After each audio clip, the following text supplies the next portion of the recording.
banished from Earth Classic Game Room broadcasts from the Intergalactic Space Arcade on its never-ending mission to review everything.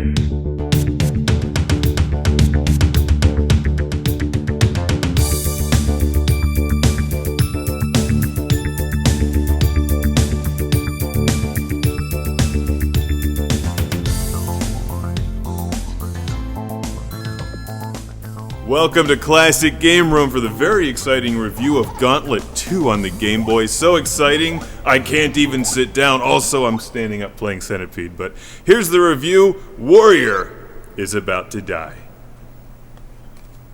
I'm about to win. It's time to crawl through some dungeons as one of 4 character classes in Gauntlet II for your Game Boy with a 1990 copyright from Atari based on the 1986 arcade machine. Gauntlet II doesn't really change the formula from Gauntlet I all that much, certainly not on the Game Boy.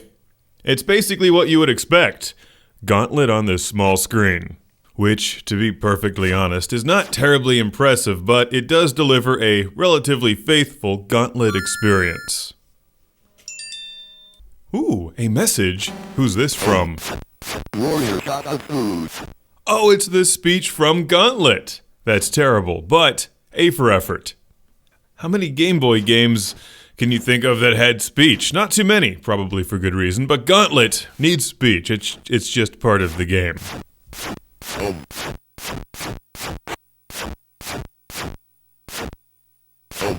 Oh, okay, if for some reason you've never played Gauntlet, let me explain what you do. You basically pick one of 4 characters from Lord of the Rings and then shoot things in dungeons while collecting treasure and food. That's the whole game, and you score points along the way. It's an arcade game and was a super cool machine where you could play with a bunch of your friends and slaughter enemies together. So much of the Gauntlet experience is just simply lost on a home game console, because it was one of the rare arcade games that would let you play a 4-player game back in the day. I don't think I've ever actually seen a Gauntlet II machine, but I've played the first one quite a bit. It was never really one of my favorite games. I think the Gauntlet formula has been copied numerous times by now and simply improved. Games like Diablo just do it better. But Gauntlet was one of the first of its genre. I did not get a chance to check this out, but it appears you can play 2-player with a friend, presumably with a link cable if you have another Game Boy. And that would be helpful. Playing Gauntlet by yourself just isn't all that exciting, but credit where credit's due, this does play like Gauntlet on the Game Boy, or more specifically, Gauntlet II.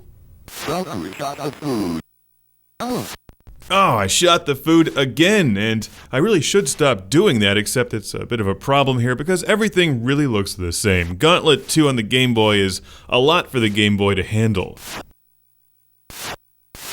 You'll get quite a bit of slowdown when the screen fills with enemies, but the moaning and screaming noises are great.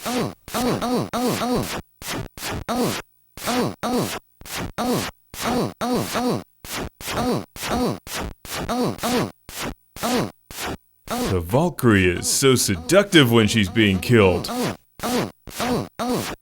Gauntlet II plays well on the Super Game Boy, as well as the standard Game Boy, or at least the Game Boy Advance SP. I'm not actually sure I would try this one on the old school Game Boy. You know, I kind of forgot to test it there, but really, there's better Game Boys.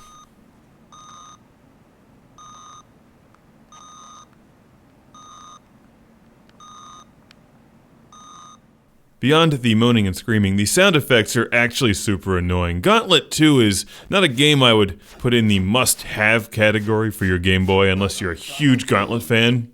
It's a good port of the game considering the limitations, but it's not a great port, and there's far better ways to enjoy Gauntlet II these days. However, I do have a classic Game Room shout-out and thank you to send to Athanasios from Athens, Greece, for sending Gauntlet II to the show. So thank you once again. He sent a bunch of Game Boy games. Some of them are good, others are bad. This one's right in the middle. It's Gauntlet II on the go. It won't cost you much, and it'll even talk to you if you're lonely. Warrior now has temporary transportability.